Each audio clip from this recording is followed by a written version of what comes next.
Seo blasa go scéalta na seachtaine Tuairisc, seachtain ina rógur ardrúnaí na náisiúnaithe Antonio Gutierrez gur an bualáin go dteippeach ar fad ar an gúna déanúil in Gaza. In áras an uachtarán cheapan tuachtarán Mícheál D. O'Higgins ina Choimisinéir Teanga Séamasach in Canan as an spidéil a Conamara, leabhar sé le méomhnaí thuúchláin faoi an obair atá roimhe.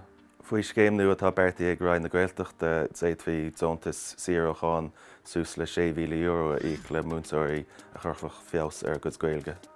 Ní amháin sin ach déadfach go níoc fí an Zontas le daltaí iarmhanscoil a freisin amachchan seo.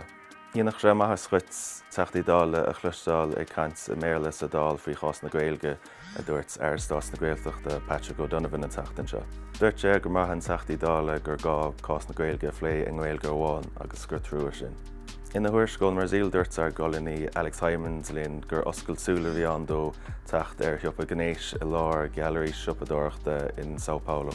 Ba scud an grí na rapálaí a Gaeilge a spéal feir sé nícap á thuspáint sin chéadúir mi dhéana se thugann ag mór éile scuna an Sundance in Utah, America.